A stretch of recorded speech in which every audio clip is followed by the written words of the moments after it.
Hi, I'd like to say welcome to all of our friends at West Shore Christian Academy.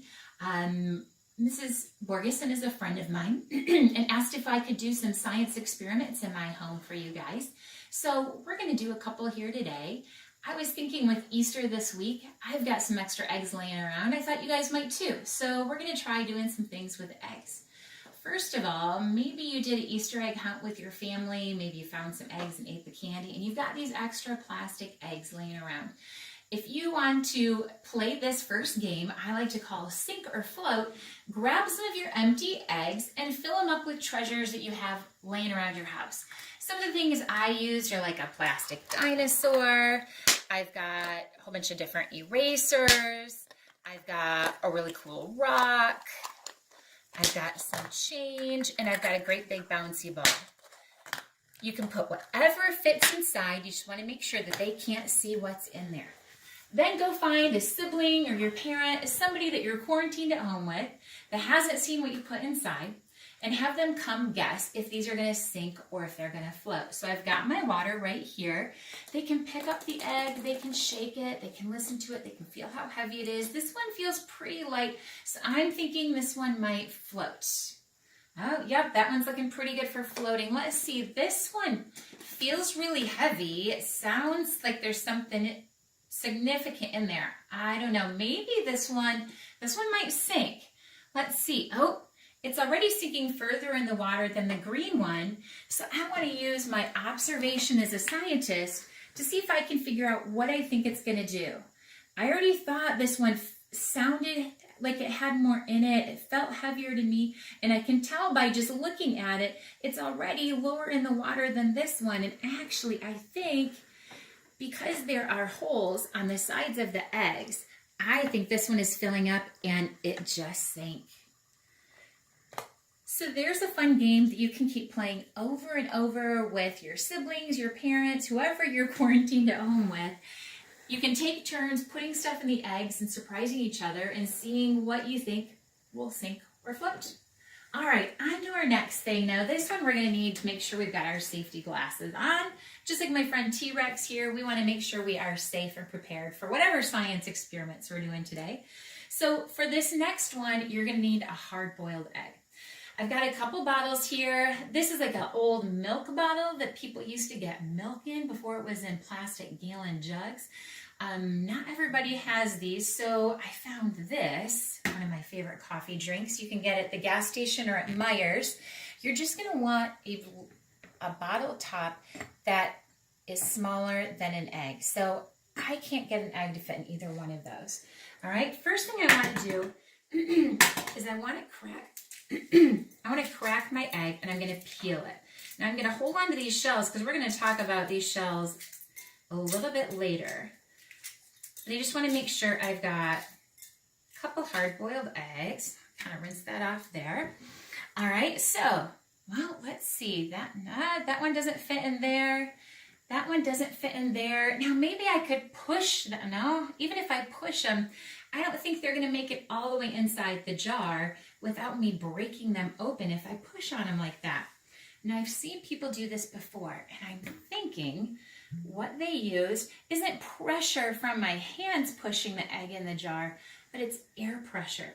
So what we're going to do is we're just going to take regular paper. We're going to cut strips that are just a little bit shorter than the jar. And we'll do both jars so you can see how they go. Now it also helps if I kind of fold it in half like this. Now this part you're going to need an adult to do, all right? Because we're going to use fire to heat up our air. And this is something we really need an adult to do, all right?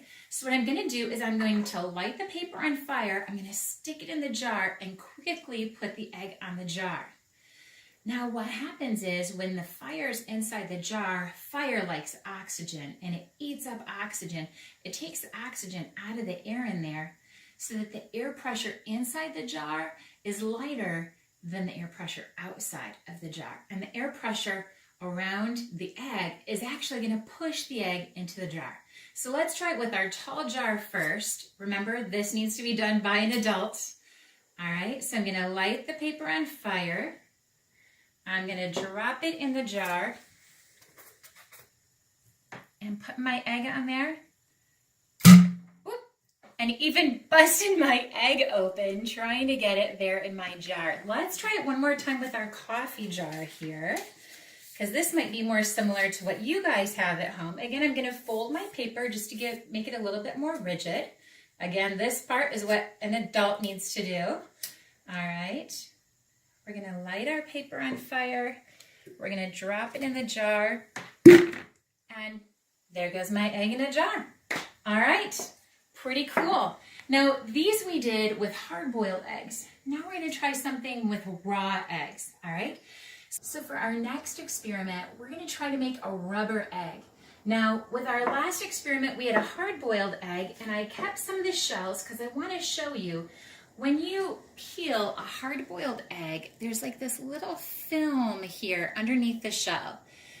That's actually what we call a cell membrane that wraps all the way around the egg, and it keeps the egg together. And then the shell is a protective layer on the outside.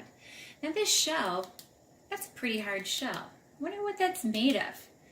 It's made of something that you've got in your bones that helps keep your bones nice and hard and strong. Do you know what that is? So this is calcium. There's calcium in this chicken's shell that helps give it strength and to help it keep from breaking. So what we want to do is to make a rubber egg. We want to get that calcium shell off and get down to our cell membrane. So we're going to take a raw egg straight out of the fridge. It's not hard boiled, it's a raw egg right out of the fridge. All right. Then I'm going to take a cup of vinegar. I'm going to pour the vinegar in my jar. And then I'm just going to put my egg right in the vinegar. I want to make sure that my egg is completely covered. Now, if you look, you should be able to see there are eggs bubbling. The eggshell is bubbling because the vinegar is eating away already at the calcium in that shell. And you can see those bubbles come right up. All right? We're going to leave that in the vinegar for one night. After one night, we're going to take that out, rinse it off, put a fresh cup of vinegar in the jar, and put it back in. You're going to want it in for at least 2 days. So this is an egg that we've had going for 2 days. And if you can see this, it's completely, the shell is completely gone. Here's one that's got the foam up around that. We can see that the shell came off and is kind of white and foamy there. This one I rinsed off, and it's now a rubber egg. I can bounce it all over the place.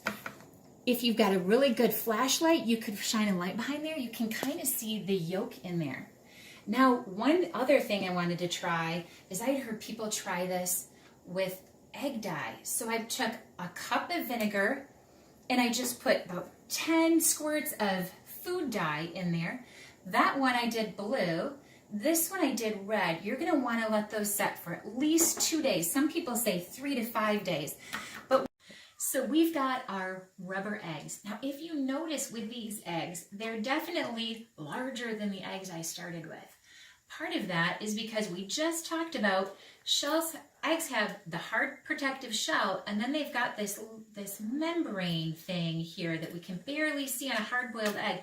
That membrane is still intact, but we call it a semi-permeable membrane because it lets some stuff through. Not everything. I can't put my finger through it, but it will let liquid through it. So some of the vinegar that the egg was sitting in actually went inside the egg and made it quite a bit bigger.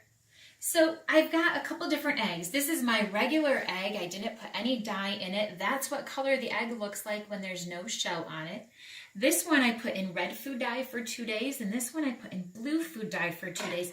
And I'm really curious to see, oh, my egg yolk didn't quite get colored. I was hoping that maybe it would get colored. I think if you leave it in for longer, that one was starting to get a little bit more color. If you leave the egg in vinegar with colored food coloring for like 3 to 5 days, even the yolk would turn a bluish or the yolk would turn a reddish color.